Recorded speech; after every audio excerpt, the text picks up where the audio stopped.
Alam niyo ba na may isang simpleng paraan para umasenso tayong lahat sa buhay? May alam akong isang napakadaling negosyo na mabilis magpapaangat sa atin. Ipapakita ko sa inyo kung paano tayo maaaring kumita ng higit pa sa kinikita ng karaniwang empleyado. Sadyang mahirap ang buhay ngayon. Marami sa ating kabataan nagsisipag tapos ng pag-aaral pero walang makuhang trabaho. Meron din namang pinapalad na magkaroon ng trabaho o pumasok sa negosyo, ngunit ang kanilang kinikita ay sapat lamang para sa pangunahing pangangailangan tulad ng pagkain, damit at tirahan. Marami sa atin na nagsisikap pero hindi pa rin pinapalad sa napasukang business. Marahil masyadong mataas ang kapital, kulang sa tauhan, mabagal ang return of investment o di kaya naman ay sadyang mahirap i-manage ang napasukang negosyo. Naniniwala ako na tayong mga Pinoy ay may angking talino at kakayahan dahil ilang beses na nating napatunayan ang ating galing maging sa ibang bansa. Bigyan lamang ng tamang pagkakataon, mangingibabaw ang Pinoy sa manlarangan mapunta. Magaling talaga ang Pinoy maging sa negosyo. Pero sa totoo lang, matindi ang kompetisyon ngayon kaya mahirap lumaki sa negosyo. Maaaring ang tatargetin natin ay yung klaseng business na sasagot sa pangunahing pangangailangan natin.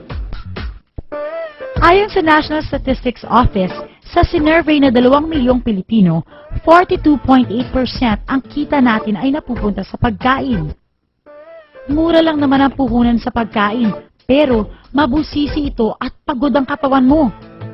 13.3% na kita ng Pinoy ay sa upa ng bahay. 6.7% ay sa mga bilihing karne na inuulam sa araw-araw. 6.5% napupunta sa gas, kuryente at tubig. Tignan natin ito. 7.4% ang ginagastos ng mga kababayan natin sa transportasyon at komunikasyon. Mas mataas pa kaysa sa karne, kuryente at tubig. Nagpapatunay na tayo mga Pilipino mahilig makipag-ugnayan. Sa pagtatayo ng negosyo, kailangan na ito ay simple, madaling intindihin. Isang negosyo na hindi na kailangan ng special skills o special education. Yung kahit sino kayang gawin ito at hindi na nangangailangan ng malaking kapital.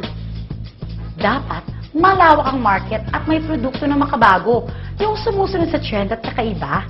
At ito ay dapat madalas kailanganin para ang negosyo tuloy-tuloy. Itong negosyo ipapakita ko sa inyo, pasok lahat ng kriteria na sinabi ko. Una, malaki at bumalawak na merkado. Dapat maraming nangangailangan ito. Biruin nyo, mahigit sa 36.2 milyong Pinoy ay gumagamit ng mga cellphone. At ayon sa survey na ginawa ng Pulse Asia, 96% nito ay naka-prepaid. Ayon naman sa isa pang survey, sa isang taon, gumagastos tayo ng mahigit na 93 billion pesos na halaga para sa prepaid cards. At lumalago pa ito taon-taon ng 18% hanggang 25%. O diba, napakagandang pagkakitaan ng negosyo ng prepaid cards.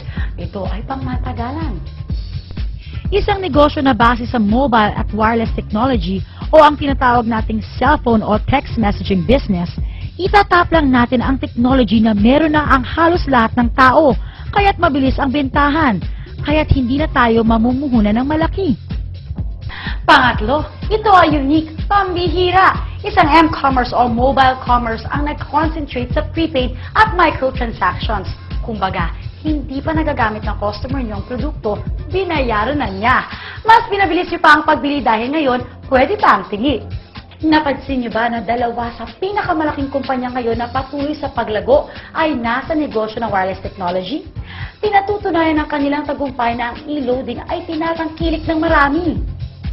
Isipin nyo, meron kayong cellphone. Tuwing gagamit kayo nito, lumalabas ang pera nyo. Hahayaan na lang ba natin na manatiling puro gastos ang pagkakaroon ng cellphone samantalang pwede naman pala itong pagkakitaan? Ito ay consumable. Maaari nating ibenta sa isang tao ng paulit-ulit. Dahil ang mga Pinoy ay malakas kumonsumo ng load. Sigurado ang kita dito. Meron pang programa para kumita ang mga subscribers ng pantay-pantay. Mauna naman sila o dumating na tayo sa kalagitnaan, may pagkakataon pa rin tayo makipagsabayan sa kitaan. Kinikilala ng Portal Innovations ang lumalaki at patuloy na paglago ng market ng prepaid business. Kaya naman, tinutugunan nila ang pangangailangan nito. Hindi na baguhan sa larangan ng ganitong negosyo ang Portal Innovations. Noong June 2003, ipinakilala nila ang kauna-unahang Universal Prepaid Loading System sa Pilipinas. Sila din ang nagpakilala ng pagdidistribute ng prepaid cards na cardless sa pamamagitan ng pagpapadala ng pins via text. Hindi lang yan. Nagamit ang Portal Innovations ng 2004 Philippine Marketing Excellence Award for the Most Outstanding SMS and Web Technology Provider. August 2004 nang ilunsad ng Portal Innovations ang isa sa pinakabagong programa nito, ang Load Extreme. Ano ba ang Load Extreme? Ang Load Extreme ay isang paraan ng pagninegosyo na pwede kang magbenta ng iba't ibang prepaid products gamit ang inyong cellphone o computer. Bakit dapat piliin ang Load Extreme system? Hindi nyo kailangan ng malaking kapital. Sa maliit na halaga o maaaring libre pa, pwede kayong maging retailer. Walang physical inventory ng mga prepaid cards.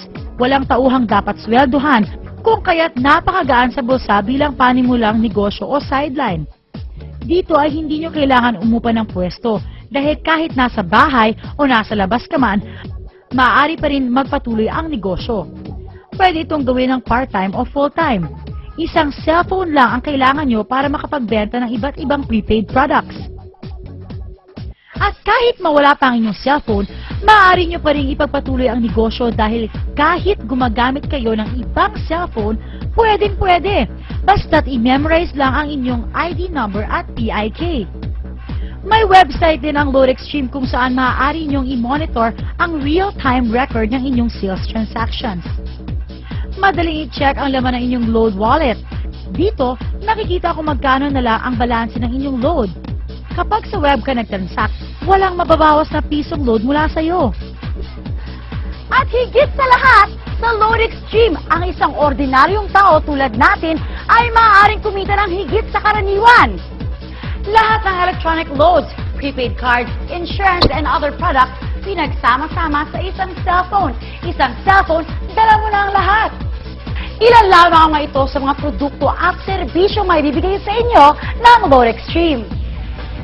Wireless card products, over-the-air man, o landline.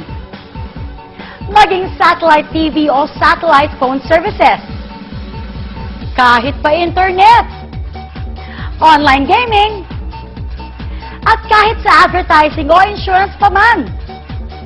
Pwede kayong magpa-impress sa inyong mga minamahal o maging instant flower shop. Higit pa dyan ang kayang ibigay ng Load Extreme dahil ang vision nila ay maging singular access sa mga produkto at serbisyo na madalas natin bilhin gamit ang iisang cellphone. Ito ang future ng prepaid. Marami na ang natulungan ng Load Extreme. May mga teachers na tulad nina Linda Santos at Alan Ramos, FX driver na si Sonny Padua, isang dating OFW na si Steve Burak,